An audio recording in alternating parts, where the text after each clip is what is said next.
Hello friends, அம்மா வீட்டு சமையலில் இன்றைக்கி குழிப்பணியாரம் தான் செஞ்சுருக்கேன். ஆடி வெளியில் இதுவும் ஒரு ஸ்பெஷல் தான். இது பாரம்பரியமாக செய்கிறது.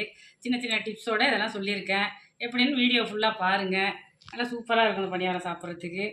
நல்லா குண்டு குண்டாக அழகாக நல்லாவே இருக்கும். இதுபோல் நீங்களும் உங்கள் வீட்டில் ட்ரை பண்ணி பாருங்கள்.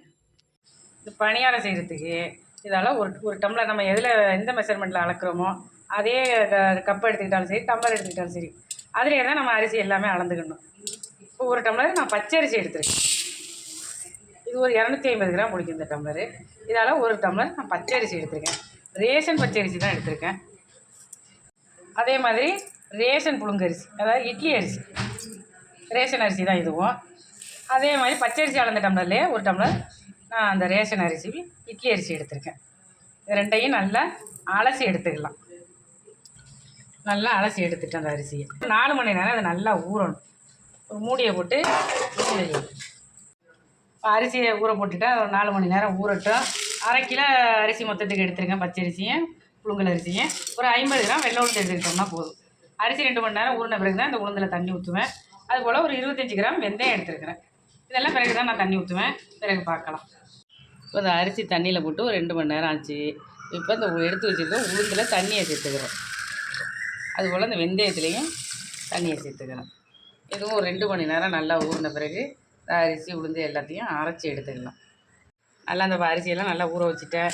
நல்லா அலசி சுத்தம் பண்ணி எடுத்து வச்சுருக்கேன். கிரைண்டரில் கொண்டு போட்டு அரைச்சிக்கலாம். அரிசி உளுந்து எல்லாமே நல்லா ஊறிக்கிட்டு இருக்கு. இப்போ அரைச்சி எடுத்துகிட்டு வந்துடலாம். அரிசியை சேர்த்து அரைச்சிக்கணும். நல்லா திக்காக அரைச்சிக்கணும். ரொம்ப தண்ணி ஊற்றிடக்கூடாது. அரிசி மாவுலையெல்லாம் ரொம்ப தண்ணி ஊற்றிடக்கூடாது. திக்காக தான் அரைச்சிக்கணும். அரைகிற அளவுக்கு தண்ணி சேர்த்துக்கிட்டோம்னா போதும். நல்லா இப்போ இந்த மாவு அரைஞ்சிருச்சு. இந்த அளவுக்கு ஒரு குறகுறப்பு இருந்தால் போதும். லைட்டாக குறகுறப்பாக இருக்கணும். இந்த மாதிரி திக்காக இருக்கணும் மாவு. இந்த மாவை அள்ளிடுறேன்.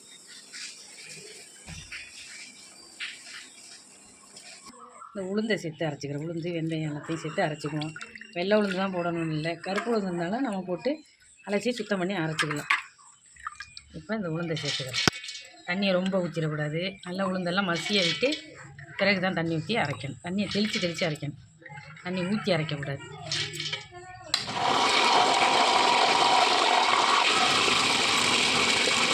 கொஞ்சமாக தண்ணி சேர்க்கணும். இல்லை இந்த அளவுக்கு மாவை அரைச்சிக்கணும். நல்லா அந்த ஓரம்லாம் நல்லா வலிச்சு விட்டு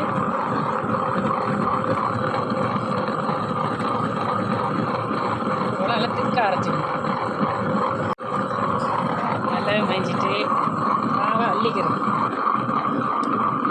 மாவெல்லாம் நல்லா அரைச்சி எடுத்துகிட்டு வந்துட்டேன். இட்லி மாவு தோசை மாவுக்கு போடுற மாதிரி உப்பு போடாமல் நம்ம இனிப்பு சேர்க்க போகிறோம். கொஞ்சம் கம்மியாகவே உப்பு சேர்த்து நல்லா கையில் கரைச்சி எடுத்துடணும். நல்லா கையில் தான் கரைக்கணும்.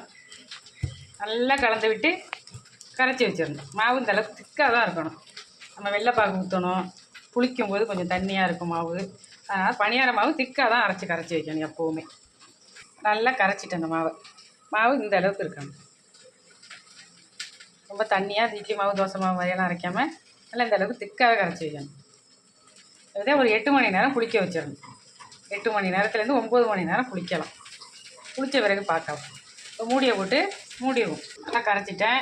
ஒரு பிளேட்டை போட்டு மூடிடலாம். ஒரு 8 மணி நேரம் இதை அப்படியே புளிச்சிக்கிட்டு இருக்கட்டும். இப்போ இது ஒரு 8 மணிலேருந்து 9 மணி நேரம் நல்லா புளிக்க வச்சுருக்கேன். மாவு எப்படி புளிச்சிருக்குன்னு பார்த்துடலாம். நல்லாவே புளிச்சு வந்திருக்கு. பார்க்கும்போது உங்களுக்கு நல்லா தெரியும். இப்போ பணியாரம் சுட ரெடி பண்ணிடுறேன். நல்லா இந்த அளவுக்கு புளிச்சு வந்திருக்கு. இது இப்படியே இருக்கட்டும். முதல்ல ஒரு பாகு ரெடி பண்ணிக்கலாம். நல்ல மாவை அடித்து கலந்து விட்டுறணும். கலந்து விட்டு இதில் கொஞ்சம் மாவு தான் நான் எடுத்து இப்போ செய்ய போகிறேன். இதை ஒரு பாத்திரத்தில் கொஞ்சோண்டு மாவு தனியாக எடுத்துக்கிறேன். மீத மாவை ஃப்ரிட்ஜில் ஸ்டோர் பண்ணிக்கலாம். இப்போ அடுப்பு ஊற்ற வச்சு ஒரு பாத்திரத்தை வச்சு கொஞ்சமாக அதில் நான் தண்ணி சேர்த்துருக்கேன். ஒரு 5 வெல்லம் சேர்த்துருக்கேன். அந்த பணியார மாவில் கொஞ்சம் மாவு எடுத்து தான் செய்ய போகிறேன். எல்லா மாவும் நான் செய்யலை. அதனால் இப்போ கொஞ்சோண்டு செய்கிறதுக்கு ஒரு 5 வெல்லத்தை பாகு காய்ச்சிக்கிறேன். பாகு பதெல்லாம் தேவையில்லை. வெல்லம் நல்லா கரைஞ்சாலே போதும். அது சிம்மில் போட்டோம்னா நல்லா கரைஞ்சிரும். நல்லா அந்த வெல்லம்லாம் கரைஞ்சி பாகு ரெடி ஆகட்டும். இப்போ இந்த வெல்லம்லாம் கரைஞ்சி நல்லா பாகு நமக்கு ரெடி ஆகிட்டு இதை இப்போ இந்த பணியார மாவில் சேர்த்துக்கிறேன். இப்போ இந்த பணியார மாவில் ஒரு 2 ஸ்பூனுக்கிட்ட நான் மைதா மாவு சேர்த்துக்கிறேன். 2 ஸ்பூனு சேர்த்தா போதும். ரொம்பலாம் தேவையில்லை. மைதா பிடிக்கலைன்னு சொன்னால் நம்ம கோதுமை மாவு அதை ஒரு 2 ஸ்பூனு, அதிகமெல்லாம் சேர்க்க வேண்டாம், கம்மியாகவே சேர்த்துக்கிட்டால் போதும். இதையும் நல்லா கலந்து விட்டுறலாம். இதை நல்லா கலந்து விட்டு பாகை ஊற்றிடலாம். மைதாவை நல்லா கலந்து விட்டேன். இப்போ ஒரு வடிகட்டி வச்சு பாகை வடித்து சேர்த்துக்கிறோம்.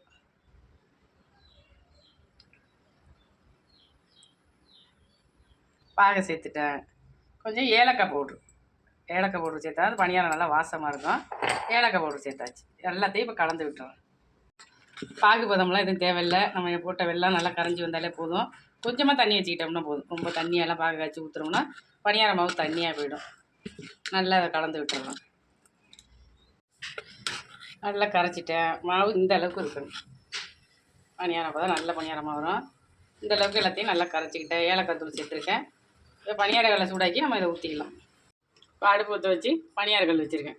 நல்லெண்ணெய் தான் விட்டுருக்கேன். கல்லை நல்லா சூடாக்கி பணியாரத்தை ஊற்றிக்கலாம்.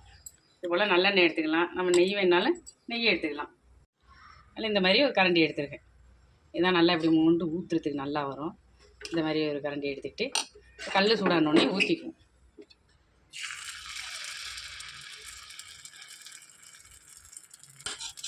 அவெல்லாம் சிந்தாமல் இந்த மாதிரி அழகாக ஊற்றிக்கணும்.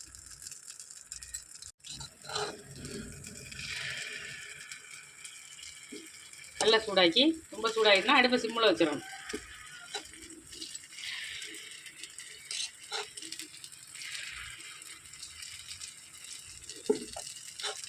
இல்லைன்னா ஊற்றினோடனே கருகி போயிடும், உள்ளுக்குள்ளே வேகாது. இப்போ அடுப்பு சிம்மில் தான் வச்சுருக்கேன்னா மூடியை போட்டு மூடிடலாம். நல்லா மேலையெல்லாம் மாவு நல்லா வெந்து போயிருக்கு. இப்போ பரட்டி விட்டுக்கலாம்.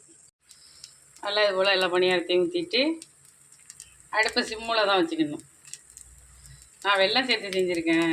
நீங்கள் நாட்டு சர்க்கரை இருந்தால் கூட நாட்டு சர்க்கரையை சேர்த்து கூட செஞ்சுக்கலாம். நல்லெண்ணெய் தான் விட்டு நான் செய்கிறேன்.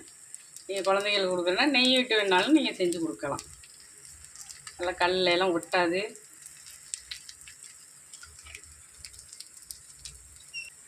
நான் சொன்ன பக்குவத்திலே மாவெல்லாம் அரைச்சி நல்லாவே செய்யலாம்.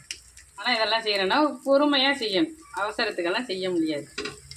மேலே கருகி போகும், உள்ளுக்குள்ளே அப்படியே மாவாக இருக்கும். அடுப்பு சிம்மில் போட்டு தான் இதெல்லாம் செய்யணும். எல்லாத்தையும் இது போல் பரட்டி விட்டேன். நல்லா இது போல் 2 பக்கம் நல்லா செவந்து வந்த பிறகு இதெல்லாம் எடுத்துடலாம்.